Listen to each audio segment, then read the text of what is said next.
Colton Herta, I wish we were speaking a little bit farther down the road where Will Power is getting his P1 sticker to put on the rear wing of the number 12 T Penske Chevy.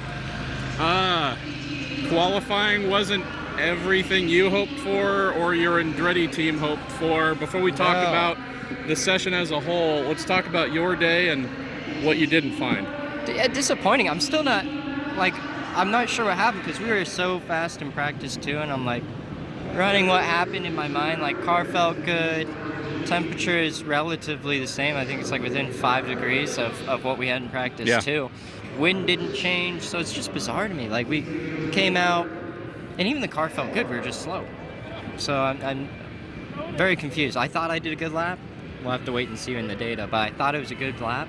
Thought no problem, transfer through, and then not the thing. But that's how this place is. It's so close, right? I think I missed it by a 10th, which, believe it or not, is a massive amount here, right? I think we just saw in round 2 the top 6 guys were within the same 10th. So it shows how close it can be. So even if you miss it by a little, it's a lot here. Interesting qualifying session, and the names that didn't transfer through. Scott Dixon, I think, is starting P19, something like that. Really frustrated. 21st. 21st. And qualified 11th in his group. Rinus VK, winner last year. Yeah. Didn't make it through. Actually had comments almost identical to yours. Yeah. Wasn't upset with the car, just wasn't sure where the speed went from blacks to reds here. A lot of other names too, folks, where you go, wow. We actually, if you turn the qualifying results upside down and you look at those names, you'd be like, wow, that would be normal if they were towards the front. Do you take anything away from this? Do you take, we need to change everything before the race tomorrow or practice? What goes through your mind? I think so. Very basic thoughts at the moment because I really don't know what happened. But we did come here with a very different setup than what we've run in the past. We've done that a few times here. Sometimes it works, sometimes it doesn't. And yeah, it seemed like it was going great until it wasn't. So it's one thing that we just have to look in the data and see if something creeps out at us. And it's good that we have a warm-up in the morning tomorrow, and we don't have it tonight, so we don't have to declare our tires because the rain could be coming. So a lot of things running through my mind right now. Obviously, we need to make the car better. That's the first thought. So you're going to have a fair amount of passing to do tomorrow. A lot of fast drivers like yourself, though, have a lot of passing to do. You mentioned looking at the data, hoping that it reveals things. Is there any little sensations you either felt in your car? I know you weren't running close enough to others to see what theirs was doing, but do you have any feedback your race engineer Nathan O'Rourke can work with, or is it purely a data dive? No, I mean, I know the imbalance is, but the overall grip level is kind of what you tend to feel in the race car, right? You can feel the front's working better than the rear's working better than the front. But the problem I was having is the overall grip level felt fine. Didn't feel like I was on top of the track or too soft and really bending into the track and just didn't have stability. Apparently Bruce Springsteen is playing behind us, by the way. I don't know if I've ever... Yeah, exactly. Bruce! Yeah. I don't know if I've ever heard the PA turned up this loud. All right, cool. So yeah, if you can still hear me, it's an interesting one. So, like I said, it's a real surprise for me because I thought we had a good car. It felt fine. Maybe a little bit on the understeer side, but nothing that I couldn't work with, and then it ended up not being enough. Why don't we close on this? Fast 6.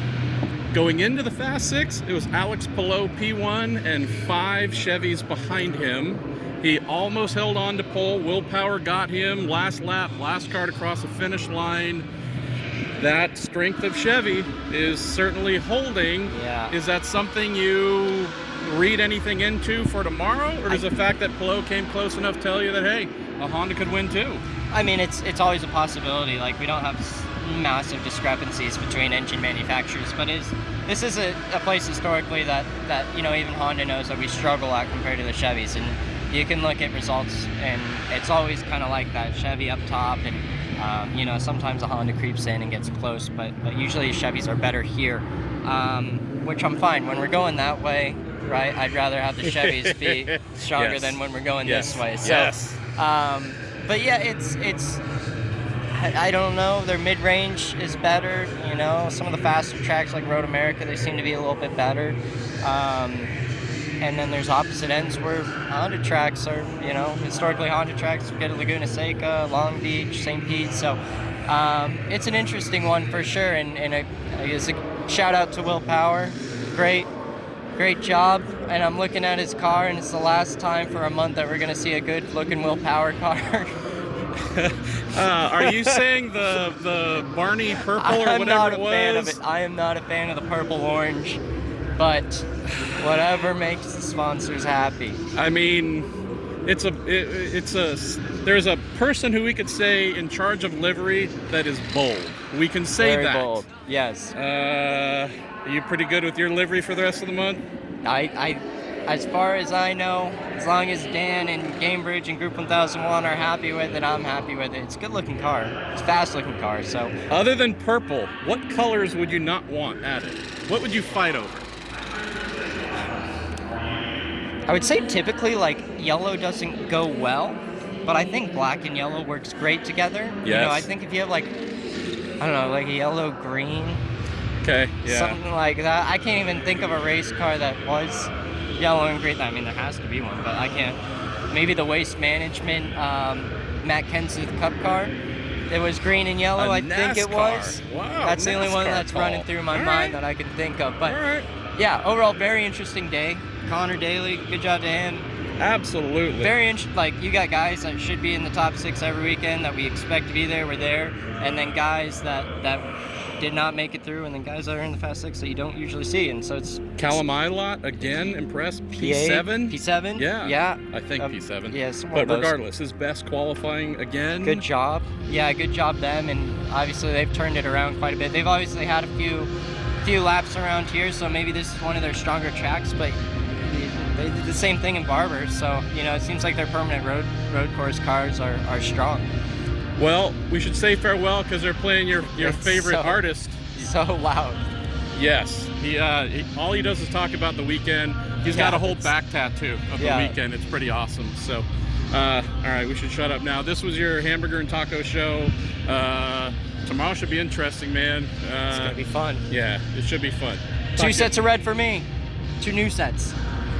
Watch so out. we're gonna pass a lot of people. Watch out, All we're right, coming. Peace.